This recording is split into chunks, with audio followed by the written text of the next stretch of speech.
Ce qui est sûr, on ne doit commettre bavure rebelle. Aza Mouto Penza, il faut répondre à la justice. À répondre à la justice. Alors, tant qu'on a le devant, on a plaidé Kaya Moutou, Yamabe, Yabongo, quoi, Saliba Mabe, Batunion Soubaebi. Mais quand même, les gens qui limbisa, les gens qui en tout cas, il faut justice, il y a un beau cannabis et s'appliquer. Abonnez-vous sur la chaîne YouTube État des droits TV pour ne rien manquer de nos prochaines émissions. Donc, Ndeko John Numbi a mérité rigueur et justice. Et ma pardon, excuse pour naïe, ils étaient. Donc, abonnez-vous sur la chaîne YouTube État des droits TV pour ne rien manquer de nos prochaines émissions. Le bako limbisa batu mususu. Bon, Sutobosana et tout. Non, suis kaka ya Ndeko John Numbi. Na révélation au taille que ça les mana résidence naïe. Mais c'est grave, c'est vraiment gravissime, certes. Abonnez-vous sur la chaîne YouTube État des droits TV pour ne rien manquer de nos prochaines émissions. Et ils ont géré na mokonzi mboka. Les bilan ya mokonzi mboka et qu'on l'a taillé pété. Nous avons des ministres de l'ensemble. Nous avons des ministres. Vice-premier ministre. Voilà, vice-premier ministre et ensemble.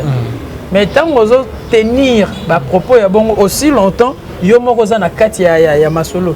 Le mieux serait ouais ça va déconner. En tout cas, il nous sacré nazomo nango penze zo répondre té na ndenge oyo nazala ko kanisa. Alors l'idéal serait on se retire des affaires. Oui. Abonnez-vous sur la chaîne YouTube État des droits TV pour ne rien manquer de nos prochaines émissions. Bonjour, bonsoir, ça dépend de l'heure à laquelle vous nous suivez. Vous êtes partout à travers le monde. Donc nous, c'est État des droits à télévision avec votre humble serviteur Gino Dio Kakabamba. Nous sommes là pour vous servir.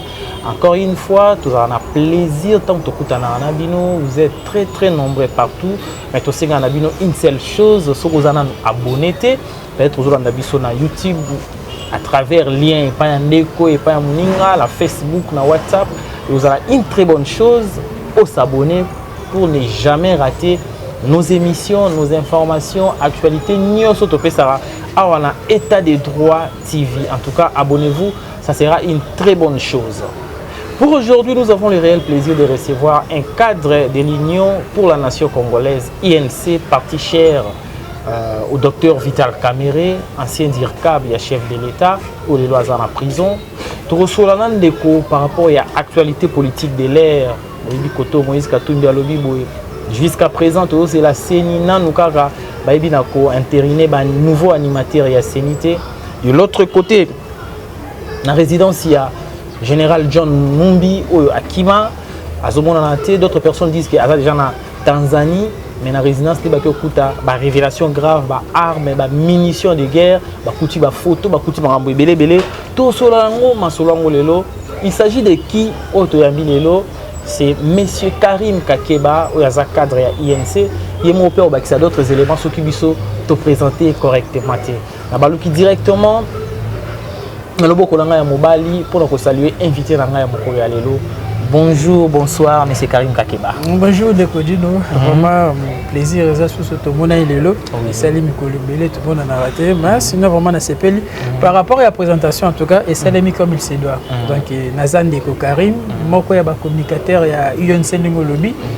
Parti cher dans Honorable Vital Kamerhe Loi Kaningini, autre Bengagalelo, essai clinique, il y a état de droit. Prisonnier politique. Bon. Essai clinique, il y a état de droit. Prisonnier politique par là au niveau de l'Obanini. Par là, que le colonne a ce faux, il y a un essai clinique et puis. En tout cas, par là, il y a le bakaka que Vital Kamerhe est innocent. Il est innocent, il est condamné injustement. Il y a tout le procès et puis même il y a la chaîne état des droits, il y a procès.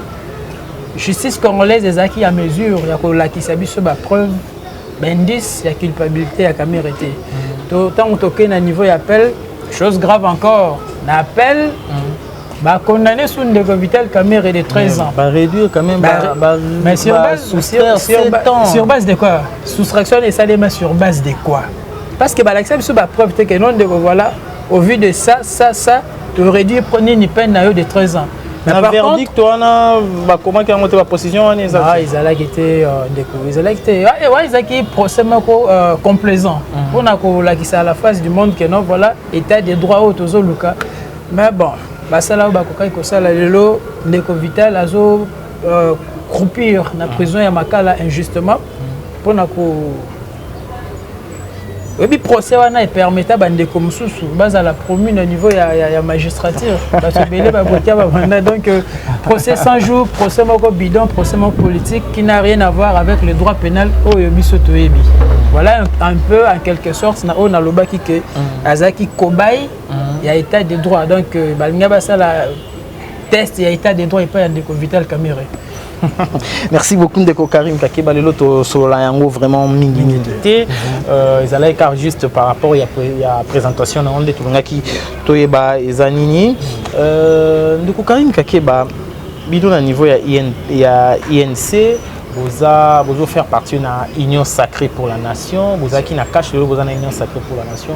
Tant que vous avez la naïveté na bien en feuilleton, ou ils ont ça la niveau de la confession religieuse, jusqu'alors non nous tous huit animateur, nouveau animateur, il y a sénité ou pour remplacer bureau à Corneille, y compris la plénière. Bino na INC bozo lo banini et puis bozo monango na lisuni. Merci pour la question. Ezaba manœuvre moro dilatoire. On a retardé le processus électoral. Oui, en 2016, avec Ndeko Kabila, c'était prévu à organiser l'élection en 2016. Et suite à la manœuvre Moko et Zanga Mutuna Makolo, il y a 2 ans, il a organisé l'élection en décembre 2018. Et on peut c'est comme si ils à lire la confession religieuse. Problème processus il y a désignation de Ronsard, mais c'est presque le même processus il y a Ndeko Kadima. Qu'est-ce qui a changé?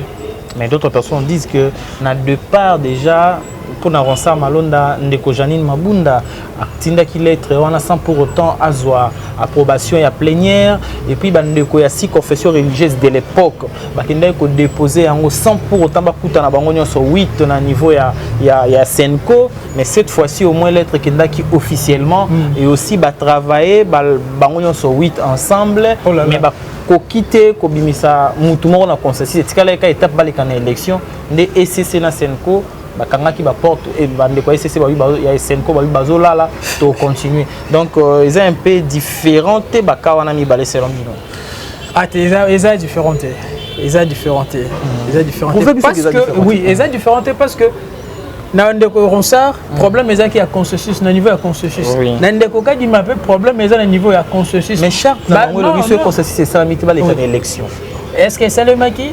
Et pourquoi les lois bandeko na biso ya l'église catholique na bandeko na biso ya église protestante bazo senga mokonzi mboka ayamba bango et puis bazo déclarer que non ndeko bandeko na biso mususu na les 6 confessions religieuses restantes nde basali makambo na ndenge na bango donc bango nyoso toutes les 8 confessions ba trouver qui compromet soit consensus pour la désignation ya Ndeko Kadima yango zomona ke tozo zongela toujours point moko mais tozo tourner en kaka tozo tourner autour d'un point où ils ont bloqué processus il y a élection il y a 2023 mais biso na niveau ya UNC tozo senga toujours na bandeko ya ba confession religieuse comme eza eloko batikela bango c'est à eux ya ko désigner président il y a CENI va trouver consensus, rien n'est encore tard. À quoi bon il y a un moment pour organiser sous l'élection chaotique. Bas au moins de temps où il est possible pour trouver des comment pour remplacer ce que de Corneille n'a pour organiser l'élection en 2023.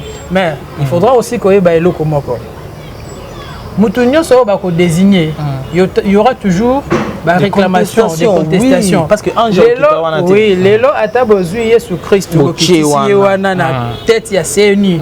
Il y a pas que ça de bande aussi bakoboya kaka. Mais bon, on ne peut pas plaire à tout le monde. Il faudra quand même que trouver Moutoazo remplir les critères nous soit la consensualité pour organiser l'élection, bien que de l'autre côté manifester toujours mais quand même tout ça la bande qu'on a la confession religieuse baza ba père spirituel na biso bango bat baté ya kabiso ça là quand même ça bonne volonté il y a trouver terrain d'entente entre bandeko ya catholique l'église des réveils biso ba musulmans na ba confession mususwana ba dégager mutu ba bimisa mutu moko et puis ba débloquer le processus. Mais ndeko Karim Kakeba, comment on a la lire où vont les choses? On a comme l'impression que bandeko catholique na bandeko protestant, on a comme si bango mi balé wana baza ba église moko na ebitana benga ngo suprême ba église moko souveraine comme si baza au-dessus ya bandeko mususu bandeko 6 bakei bango baké gauche bino boké droite mais c'est clair la démocratie c'est aussi la loi de la majorité. Bon, pourquoi pas ton ndima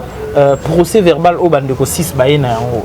Oui, il faut rappeler le caractère laïque et la laïcité. Nous sommes dans un état laïque où ils ont la religion opprimée sur l'autre. Donc, toutes les confessions religieuses sont égales. Catholiques sont plus supérieurs, malgré le nombre de certes, nous reconnaissons un nombre élevé de chrétiens dans Mboka et surtout les catholiques, mais cela ne veut pas dire que les catholiques sont plus supérieurs. Il y a des kimbangistes, il y a des salitistes, des musulmans et consorts. Non. Et là, on a un peu maï na vino na bango. Tout le monde a un déco ronsard malunda. Non, boy.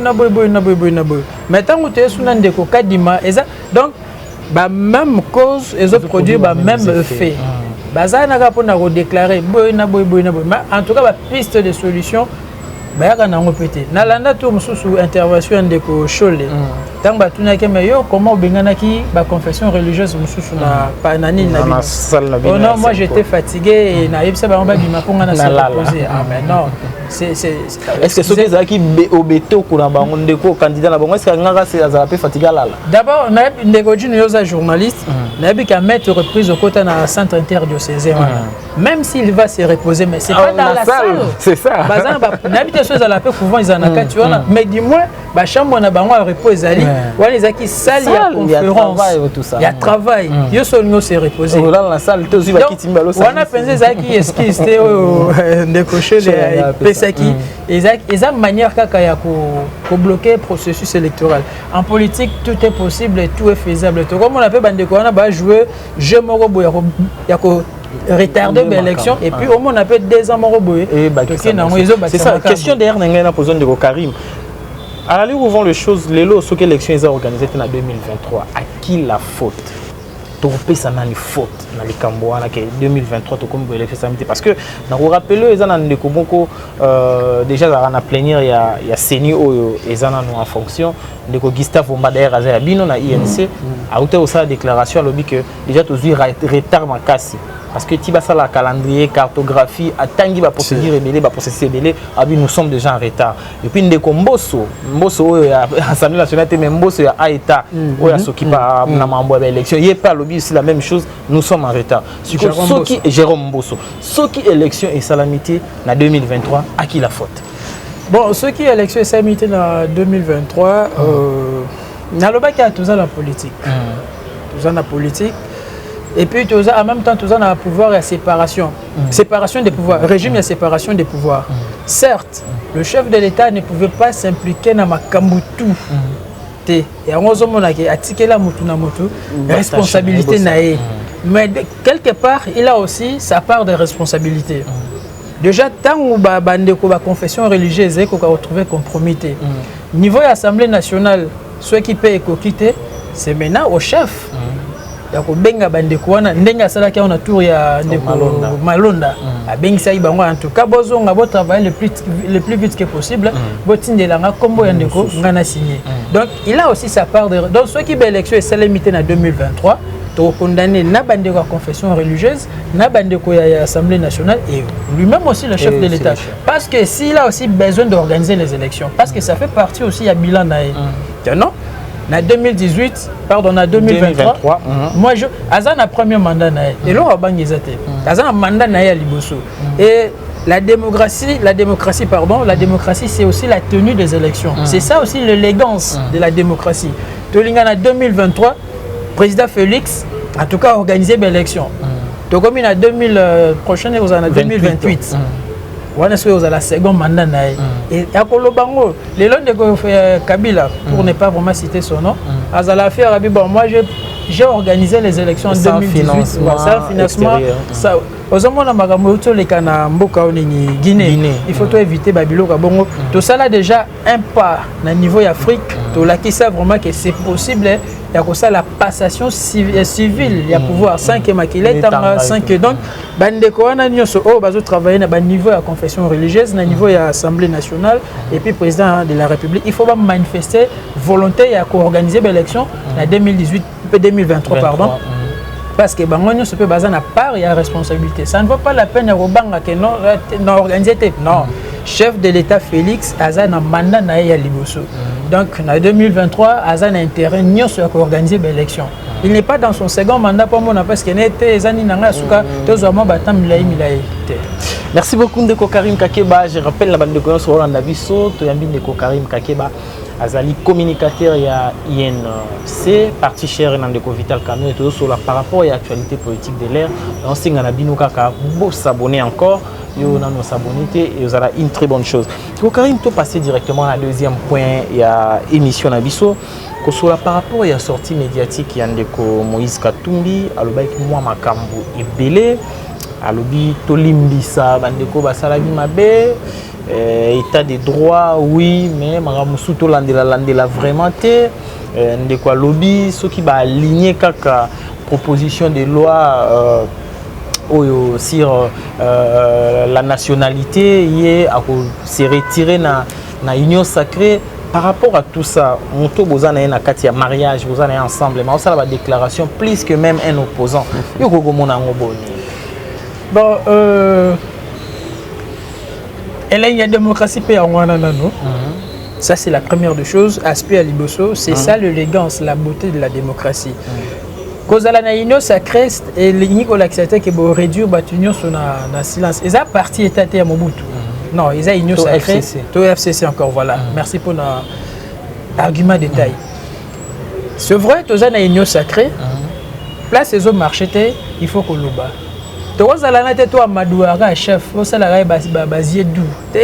Alors qu'il y a des choses qui ne marchent pas, peut-être il faut qu'on ait bissé.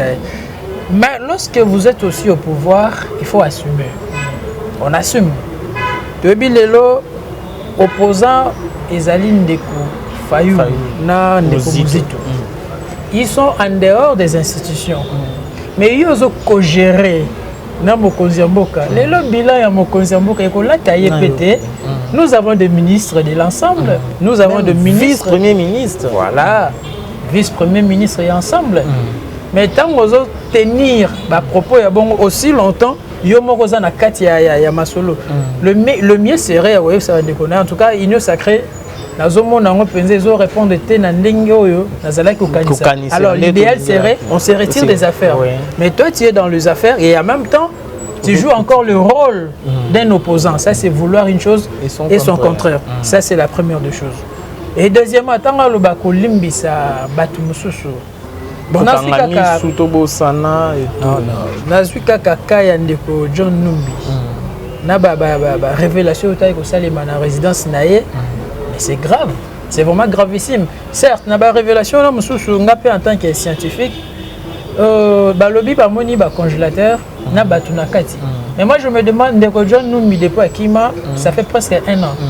Mais comment bon tu es bien na kisha ça ba na ba coupure générale comment congélateur moi ko garder Mali pendant 1 année. Donc dans côté on a vraiment moi bani les amis ce qui est sûr ndeko a commettre ba bavure rebelle. Azamuto penza il faut répondre à la justice. À répondre à la justice. Alors tant on yozo zuela le devant, ozo plaider kaya mutu ya mabe ya bongo kwa sali ba mabe o batunyo so baebi. Mais quand même ezana bakao bako limbisa, ezana bakao penza en tout cas, il faut justice ya mboka na biso et s'appliquer. Donc ndeko John Numbi azo mériter rigueur et justice. Et ma pardon, excuse pour naie ezate. Donc pour nous répondre à la question de la sortie médiatique il y a Ndeko Moïse, comment nous sommes dans l'UNC? Nous sommes au pouvoir, nous avons nos 5 ministres. L'UNC a déclaration il y a ça là juste par rapport à la situation juridique il y a président national là. Mais par rapport à gestion Mboka, jamais non, par rapport non, au contraire, nous avons des ministres qui travaillent. Aux Moutulero, la excellence Molendo Sakombi. Aux même dernièrement, le ministre Ambiso, il y a petite et moyenne entreprise. Les Warriors, Boji Sangara, il fait bien son travail. Le ministre Ambiso, Estache Moanzi, ma proposition, moi, c'est la réunion des ministres tout récemment, ils ont peut adopter. Bazaba ministre UNC, bazusala musala comme il se doit. Na gouvernement ilunga ilukamba. Tozaina ministre loko ba Billy Kambale ba toujours Molendo ça comme une affaire française. Ba sala ki musala. Donc par rapport à la gestion au quotidien en Mboka biso UNC en tout cas on est calme parce que nous avons des gens compétents qui travaillent. Bien que bon musala les penza sur le plan général, les Apenza, parce que social, les Congolais, vraiment, ils ont posé problème. Social, ils ont posé problème. Mais bon, nous avons changé dans baguette magique, c'est ça qui suit à temps. Mais sinon, sortir de comme Moïse Katumbi, il s'est donné le luxe d'être un opposant, mais aux affaires. On ne peut pas vouloir des choses au même moment. Soit vous êtes au pouvoir, soit vous êtes à l'opposition. Fayulu Asala a Boïna gérer et là il fait les rôles. Il joue les rôles d'un opposant. Naoka qui va organiser ma marche c'est tout à fait normal. L'opposition est reconnue dans la constitution. Donc Azarman a plein de droits en tant qu'opposant. Mais Yondeko Moïse, vous êtes à l'union sacrée. Vous travaillez, vous avez de ministres. Mais bon, ok. Et ça, il y a démocratie. Il y a et là, pendant que Ozo a argumenté, au lobby, ils ont kamusu ba ko pardonner, mais ça ba kamusu ba ko pardonner té na ba ka ba ko pardonner to tangi ni kambande ko Pierre Numbi to solo lango parce que les gens attendent au solo lango. Mais est-ce que ko cité biso peta kamoko to mi balé ba ko pardonner tali ka bi ah les dossiers on a une sous par exemple celui ko za une sous matata pour nous bien matata pour nous pour na lonzo bon te pardonner kaka. Baka va pardonner. Pourquoi pas Robinson Daniel Massaro? On a sali 2 ans en prison sans pour autant à la juger. Au moins place état des droits ils ont boité. Moutou a sali 2 ans. 2 ans en prison. Tu as une condamnation ou bien une détention préventive. Tu as évité 2 ans et demi. Bientôt ils ont totalisé 3 ans. Ouais, ils ont démocratie. Et pardon, ils ont été des droits. Voilà, baka moko trop léger. Ceux qui a salamabé, bon juger, bon condamner, tout le rôle là, Jacquindala. Autant qu'à INC, non, Jacquindala n'est pas de l'INC. Jacquindala n'est pas de l'INC. Oui, Jacquindala n'est pas de l'INC. Jacquindala n'est pas de l'INC. Daniel Massaro a sali le lot 2 ans et demi en prison à Makala. Sans pour autant, Aza la juger. Tu es baraté, est-ce qu'il a condamné ou bien toujours Aza en détention préventive. Mais je tiens à nous rappeler que détention préventive est au-delà à 1 an. C'est trop. On a commis déjà condamnation. Alors comment vous condamner sans pour autant vous juger au préalable? Baka ezamo ebele bandeko nabiso Mwilingani Barnabé. Donc Baka ezali ezokende net na expression ezo ki mangamo moke atteinte à l'honneur du chef de l'État babilo moi bon mais sinon baka ya ba meurtre baka ya ba détournement babilo moi bakoki ko landela ngo met kaya ndeko John c'est vraiment gravissime d'autant na le ba gravissime c'est vraiment grave na bandeko Kalev mutondi ya aner tous biso nous ba congolais to vandi na Kinshasa to yebi makambo bandeko wana basali ate il faut répondre à la justice. Il faut m'abasamba. Et parlons un peu de ça. Comment la résidence y a Moutou, ma photo, dans le congélateur, lobby que non, ils ont la dimension que vous avez. On peut Moutou, continuer à 2-3 personnes dans le congélateur, moko et PVE à Zala dans auditorat. Mais PVE ou couture na oya procès à musée, nan photo à Chebea et tout ça là. Comment on a vu le Bongo? Régime wana ya ndeko Kabila na ba collaborateur na wana est c'est vrai parce que dans nos pays police judiciaire à celle pendant Moussa tenant pays justice et puis sur rapport final mais déjà du fait que ndeko Kimi cela prouve que yemoko azo yebaki aza na moi culpabilité moko na dossier wana c'est pour cela tindia Kima je rappelle ma première même na procès verbaux ya élection à 2018 et je me demande qui était réellement Ndeko John Numbi, à part le fait à Rosala, officier militaire, officier de l'armée. Il était encore qui? Donc, tu dois comprendre que Aza Moutoumou a un rôle de belé, Azala ko jouer ko sangisa na gouvernement, surtout dans le régime Oyo et les kaki. Donc, tu dois comprendre que Zaki régime vraiment sanguinaire, permettez-moi les mots, l'expression. Alors, Azan Ndeko Oyo, toi Aza Moutou Ndé na loba ki Ndé nazo continuer ko loba, il faut justice ya mboka na biso et la délai. Place à Kimiwana. Bon, à Kimit, parce qu'il y a se sentir que non, Nazak coupable. Donc, si on a zongi en tout cas, place Nangeza na bolo. Il faut pas s'ambisayer. Malheureusement, Azali Bandamboka. Tu évites un mécanisme ni na Kimaki, Abimela Kindenge, Ezala Ndeko Kalev, Ezala Ndeko Kikaya Bin Karubi. Tu évites Bakimaka Ndenge Nini. C'est que le service, il y a la frontière, on a bisopé. Et ça, là, on peut dire. Oui, il faut qu'on revoie Bango. Il faut qu'on revoie Bango. Nous sommes dit aussi à la corruption. Oui, puis que Moutou a recherché à brandir quelques billets verts et puis Botiki. Et voilà, maintenant, Bandekwana Baza Libanais Mboka va échapper à la justice. Mais une seule chose au Foubaïeba, dossier juridique, Baboko l'a noté. Bagan, ça a été que le rôle est Kimi et l'alité.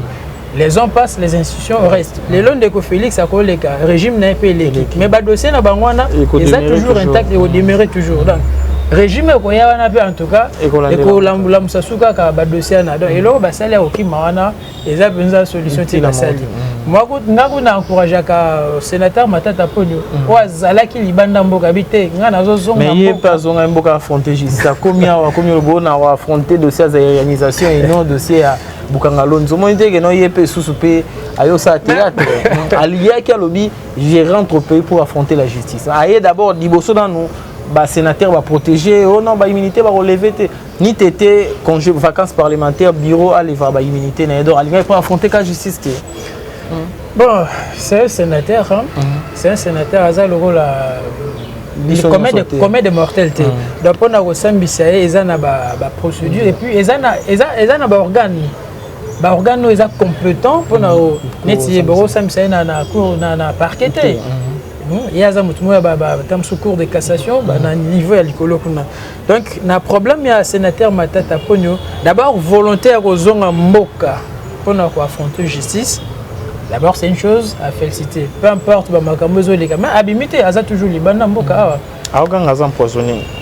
Mais à ça, quand même, hôpital du cinquantenaire, il y a que non, cette fois-ci, l'autorité congolaise va demander sur les bandes parce que tu sais, il y a une institution hospitalière, il y a haut niveau, tout est là, matériel, non spécial. Bon, mais les loyaux, le bazar empoisonné au Sénégal, à quoi qu'il y a un cinquantenaire, oh, il y a mon salaka, à Ebika Tchababilo, on a soigné. Si c'est vrai aussi qu'il y a un empoisonné, parce que Moutagang a un empoisonné, Bouété. Il faut fouiller. Empoisonnement, d'ailleurs, ça reste à vérifier. Ça reste à vérifier. Hôpital, il cinquantenaire, oh, Yozolubana. Mais ça n'est pas nini. Bâtiment, oui, nous avons des bâtiments, mais hôpital, les hommes. Mais maintenant, le bar n'a pas de que non. Ndeko Kabamba, hôpital, ils doivent répondre à des normes internationales. Il y a l'hôpital. Les lots, c'est hôtel, en tout cas, tout ça, un problème. D'abord, il y a plateau médical. On n'a pas assez d'équipement. Yo comment je crois formal à Milakaboui. Et puis les loges gestion dans les beaucoup ceux qui a libanais, indien et quelque sorte. Donc hôpital il y a cinquantenaire oui, ils ont un bâtiment il y a bien plateau technique nango ils ont ma pauvre. Parce que un problème il y a d'équipement.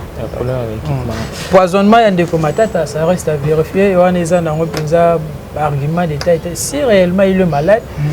Il faut pas que justice ça c'est la paix banquette. Oui, OK, Azam malade peut permettre Abimanan. Au problème il y a Tokobo sénateur Kazaki premier ministre, Azak quand même Moutou. Les lois de Konabiso na pardon à niveau Afrique du Sud, de Jacob Zuma, Azalaï condamné na prison kuna ba malaise et bandi, ba bimisi libanda pas so basuna, c'est le même canon de Vital. Banda to banda ko lo ba malade ya caméra. Si bozela ka caméra akufa après, na mort na poto. Vice-ministre de la Justice, je me rappelle Olanda Pelemana, à Kenya Talabi, oui. En tout cas, l'état sanitaire des caméras est vraiment préoccupant. il faut évacuer le plus vite que possible. Mais tout souka wana déclaration Salema na vice-ministre de la justice alors membre ya IDPS. Mais certaines personnes disent que biloko wana politique autorité mingi bazala soki akoti prison alobi ka obela ezala moi j'ai beaucoup bango ba ebina ba corps médical na bande basalaka ba obete moi tongamo so tele peno bi moto akokufa 18h ekokati mais ça na ka moi tongamo abeti. Je ne dis pas que non ezaka ya ndeko honorable Vital Kamerhe ndeko Karim to komi na biso okende ko chiter maintenant lingato chiter na dossier oyo ya likambo fake o wapi depuis baloba que non biloko ekita d'abord baboyaki babe ba consulter bango te ministre économie ayo benga bango lisu bango mo basali déclaration na yo lisu ezalaki l'un des représentants à Sokin alobino toyokana ministre parce que ba prio ba pesa liboso amati quand même moi muke mais jusqu'alors biloko za okitate par contre neti poulet et mati lisu ba majoré 4 ou 5 dollars comme ça là ni roko ba par rapport à wana. Avant de répondre à la question, il y a un problème avec la prison. Je sais que Obeta tourne la prison à Makala, au moins des conditions. Tout le monde a Franck Diongo a risqué qu'il soit en prison. Les lots, ils ont été en prison qui ne sont pas des acteurs politiques. Ceux qui ont été en prison, mais facilement, ils sont repérables à ceux qui sont politiciens, moi, ils ont été il y a des cas mais azoaka visite en tout cas azobela itana oui il y a certaines personnes au bakosaka mais tous les cas où il y a ezaka lokutete donc bandeko bazana prison kuna ba obiso to ebité il y a des gens qui meurent il y a des gens qui tombent malades et qui meurent aussi na kati ya prison donc eza mawa mingi pona ba conditions incarcérales il y a prison na biso so d'abord nombre ya batu na ba cellule. En tout cas, ça ne vaut pas la peine. Alors, pour nous, la question au Italie, prix, ça la croix de fer dans l'État. Mais, le problème, on a plus, nous avons condamné l'État congolais. Comment? Nous avons condamné dans quel sens? Parce que l'État n'a pas de chambre froide.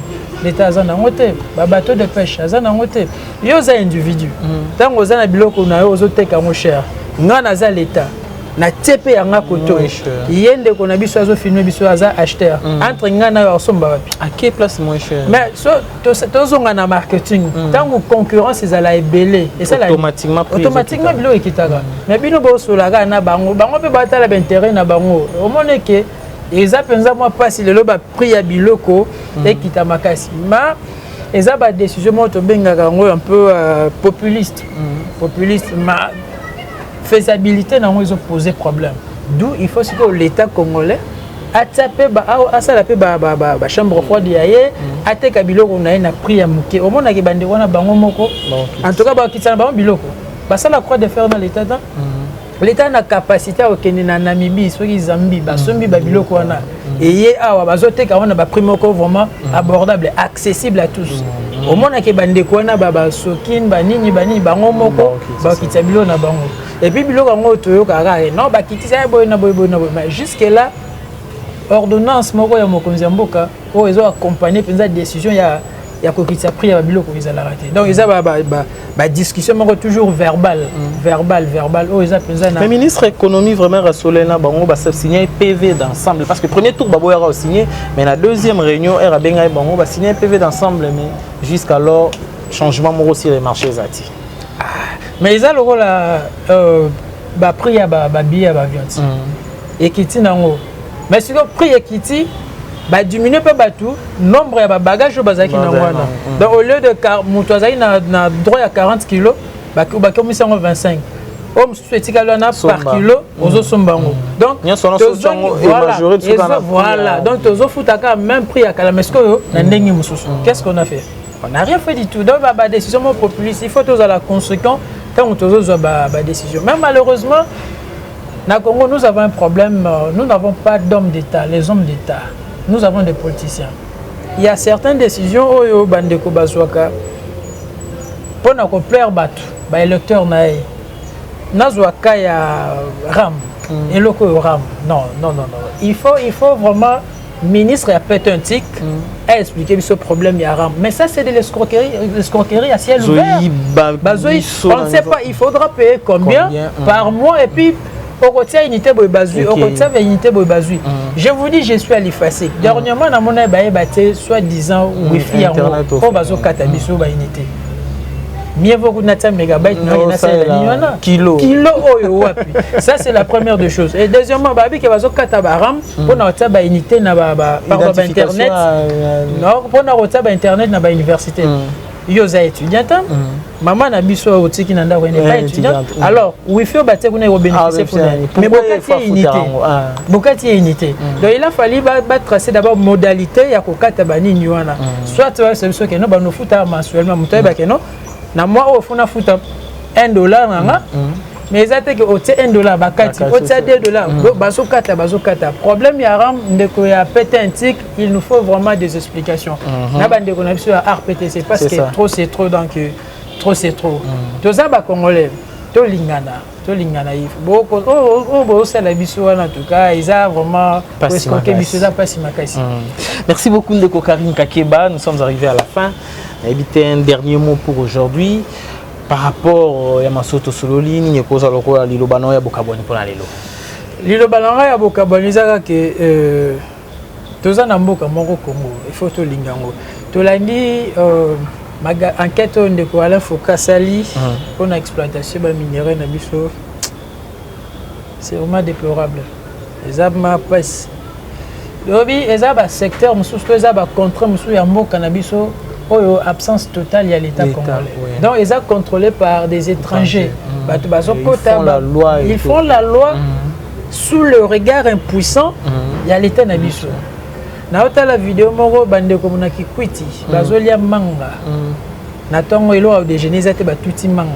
je me suis dit, alors que nous sommes dans un pays potentiellement riche, le plus riche du monde, mais avec une population pauvre. Le président de la République, oui, c'est tout à fait normal, là, c'est là voyage. Mais le voyage, c'est là, on a Liban pour nos investisseurs. Mais nous avons tous les atouts ici. C'est question qu'il y a côté là, on donc, on pouvait tout faire, on pouvait tout dire. Les Congos restent notre seul patrimoine. Tu as un intérêt à pour protéger on peut et la paix génération et koya mboka moko oyo ndenge mo lobaka l'Allemagne d'Afrique, un pays où il fait beau vivre. Donc voilà un peu mon nanga yasuka, merci na yo pour l'invitation. Merci na bandeko bazui temps to ba kozwa temps olanda biso à travers ba smartphone, ba téléphone na bango. Et vraiment merci, tu as ouvert ma question, ma préoccupation. Pourquoi ça s'appelle numéro de téléphone, ça ne dérange pas? Ok, merci. Numéro de téléphone, c'est plus 243 81 77 64 326. Nazwa appelle il y a papa Moro na Norvège. En tout cas, à féliciter Makas, bien qu'il y ait un bossé comme vous. À tout le monde, na salle la science pour nous. Non, moi je suis de la communication.